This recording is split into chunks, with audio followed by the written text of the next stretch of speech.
Perkenalkan, nama saya Albert Sunandi, NIM saya 2004112451.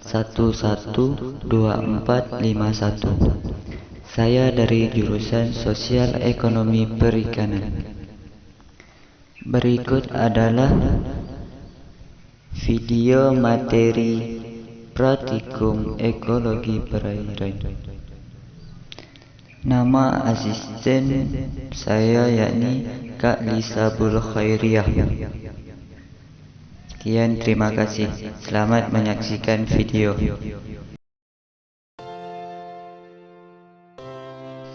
Air atau dihidrogen monoksida merupakan komponen vital bagi semua makhluk hidup. Bagi organisme, air berperan sebagai habitat dari berbagai macam organisme air yang ada di permukaan bumi. Untuk mengetahui apakah kondisi air pada suatu perairan masih layak atau tidak bagi kehidupan, maka perlu dilakukan pemantauan dan pengukuran kualitas air. Kualitas air adalah suatu kondisi kualitatif air yang diukur atau diuji berdasarkan parameter dan metode tertentu, yaitu parameter fisika, kimia, dan biologi. Berikut parameter fisika, yaitu yang pertama suhu, 2 kecerahan, 3 kekeruhan, 4 kedalaman, dan kelima kecepatan arus. Yang pertama yaitu suhu. Alat yang digunakan yaitu kita menggunakan termometer. Cara kerjanya yaitu kita celupkan termometer bagian ujung dalam perairan, tunggu beberapa menit, kurang lebih 1 menit, lalu lihat suhunya.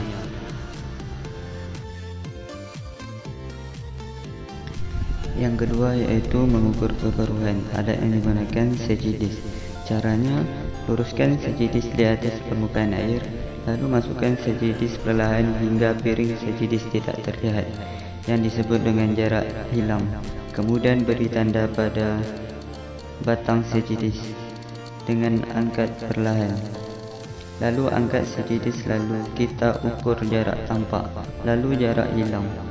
Lalu masukkan ke dalam rumus, yaitu menggunakan rumus jarak tampak tambah jarak hilang dibagi 2. Yang ketiga yaitu mengukur kekeruhan. Alat yang digunakan pertama yaitu turbidimeter. Yang kedua yaitu tisu gulung. Yang ketiga air sampel. Sebelum digunakan, turbidimeter dikalibrasi terlebih dahulu. Setelah itu, nyalakan turbidimeter dengan menekan tombol on. Selanjutnya kita masukkan air sampel ke dalam kuvet. Kemudian tutup kembali kuvetnya. Dan kita masukkan ke dalam turbidimeter. Selanjutnya kita pencet tombol read dan pada layar akan muncul tulisan SIP. Lalu tunggu lebih kurang 25 detik. Yang keempat yaitu mengukur kedalaman. Alatnya itu ada pemberat yang disambungkan dengan seutas tali dan meteran. Caranya yaitu pertama, memasukkan pemberat yang telah diikat pada tali ke dalam perairan hingga dasar perairan. Selanjutnya tali diberi tanda pada permukaan perairan. Yang kelima yaitu mengukur kecepatan arus. Alat yang digunakan yaitu botol bekas yang diikat menggunakan seutas tali. Dalam melakukan pengukuran kecepatan arus, kita menentukan titik A dan titik B. Setelah kita hitung jarak antara titik A ke titik B, botol yang dari titik A kita lepaskan sambil kita hitung menggunakan stopwatch. lalu tunggu botol sampai ke titik B. Apabila botol telah sampai ke titik B, maka stowawat kita matikan. Berikut adalah pengukuran plankton dan perimeter yang merupakan parameter biologi. Plankton adalah organisme rennik yang mengapung atom layang di dalam air dan pergerakannya dipengaruhi oleh pergerakan air. Secara garis besar, plankton dibagi menjadi dua, yaitu fitoplankton dan zooplankton. Baiklah, kita akan mengambil sampel plankton. Alat yang digunakan yang pertama yaitu plankton net, yang kedua ember, dan selanjutnya menggunakan botol sampel dan menggunakan bukel sebagai pengawet. Yang pertama itu kita mengambil sampel plankton, dan sebelum mengambil sampel plankton terlebih dahulu mengkalibrasi plankton net dan dilakukan pada seluruh permukaan plankton net. Langkah selanjutnya kita akan mengambil sampel air sebanyak 25 liter dan lakukan 5 kali pengulangan. Dan setelah kita saring, kita pindahkan ke dalam botol sampel. Selanjutnya kita berikan sampel pengawet lokum 3-4 tetes sampai sampel air berubah menjadi warna kekuningan. Selanjutnya adalah bentos dan nektar. Bentos adalah organisme dasar perairan, baik itu berupa hewan maupun tumbuhan, yang hidup di permukaan dasar. Berdasarkan kebiasaan hidupnya, organisme bentos dapat dibedakan menjadi dua, yaitu enfauna dan etifauna. Bentos berdasarkan ukuran tubuhnya dibagi menjadi 3 bagian, yaitu makrobentos, meiobentos, dan yang ketiga mikrobentos. Baiklah, langsung cara pengambilan sampel bentos dan plankton. Alat yang digunakan yaitu paralon dan plastik sampel. Caranya itu, tancapkan paralon di permukaan air, lalu tutup bagian lubang atas paralon dan angkat paralon tersebut dan masukkan sampelnya di dalam sampel plastik.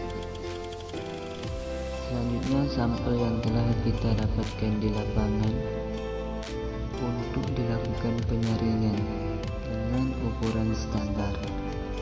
Setelah didapatkan sampel bentos, kemudian pindahkan di cawan Petri, dan selanjutnya kita lakukan pengamatan dengan menggunakan mikroskop. Setelah itu, identifikasi organisme dengan mencocokkan pada buku identifikasi.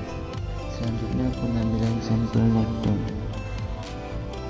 dilakukan dengan menggunakan alat tangkap, yaitu berupa tangguh dan plastik sampel. Nekton adalah kelompok hewan air yang termasuk dalam kelas spesies yang dikenal sebagai finfish, bertulang punggung, bergerak dengan sirip, bernapas dengan insang. Nekton berasal dari kata Yunani yaitu berenang, dan ilmu yang mempelajari nekton disebut nektologi. Sedangkan orang yang mempelajari tentang nekton disebut nektologis. Nekton juga organisme yang bermanfaat bagi manusia, terutama untuk gizi dan peningkatan ekonomi. Setelah sampel kajian materi selanjutnya yaitu struktur komunitas tumbuhan riparian. Riparian berasal dari kata Latin yaitu riparius, yang artinya milik tepi sungai. Riparian adalah beragam jenis tumbuhan rerumputan yang berada di tepi sungai. Pada materi kali ini menggunakan dua metode, yaitu metode translate dan metode kuadrat. Untuk metode kuadrat, kita menggunakan alat yaitu peta kuadrat dengan ukuran 1 kali 1 meter. Langkah selanjutnya, kita akan melakukan pengamatan pada dalam peta kuadrat dan setiap tumbuhan yang kita temukan. Kita lakukan identifikasi. Untuk mempermudah dalam menganalisis data, masukkan ke dalam tabel Excel. Metode selanjutnya adalah metode translate. Metode kali ini menggunakan alat yaitu meteran. Yang kedua tali rapia dan menggunakan gunting. Dalam metode ini terlebih dahulu kita menentukan lokasi translate, kemudian menentukan 2 titik sebagai pusat translate, di mana panjangnya yaitu 50 meter. Pada garis translate dibuat panjangnya 10 meter dan garis tersebut merupakan peta contoh atau bisa juga disebut plot. Pada setiap plot dilakukan pengamatan dan identifikasi jenis tumbuhan serta dihitung jumlah jenis yang ditemukan. Langkah yang terakhir yaitu perhitungan jumlah individual pohon dewasa maupun pohon remaja. Yang diukur adalah diameter pohon dan prediksi tinggi pohon untuk setiap jenis. Selanjutnya hitung menggunakan beberapa rumus. Yang pertama rumus kerapatan. Yang kedua frekuensi. Dan yang ketiga adalah indeks nilai penting. Istilah mangrove berasal dari kata Portugis yaitu minggu dan groove yang berasal dari bahasa Inggris, sehingga gabungan dari dua kata tersebut menjadi mangrove. Hutan mangrove sering juga disebut hutan payau atau hutan bakau. Disebut hutan payau karena tumbuh di substrat yang digenangi campuran air laut atau air tawar. Akibat perpaduannya menjadilah air payau. Sedangkan disebut hutan bakau karena orang sering dikenali dengan spesies bakau yang dominan di daerah tersebut. Pada kali ini akan menjelaskan biomasa hutan mangrove. Pada kali ini menggunakan alat yaitu kotak untuk mengambil sampel serasa.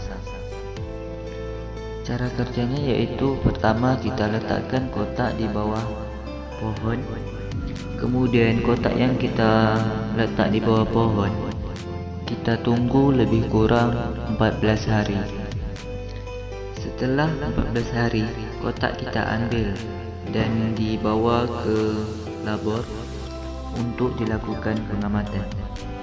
Selanjutnya serasa yang sudah kita dapatkan tadi kita sortir terlebih dahulu.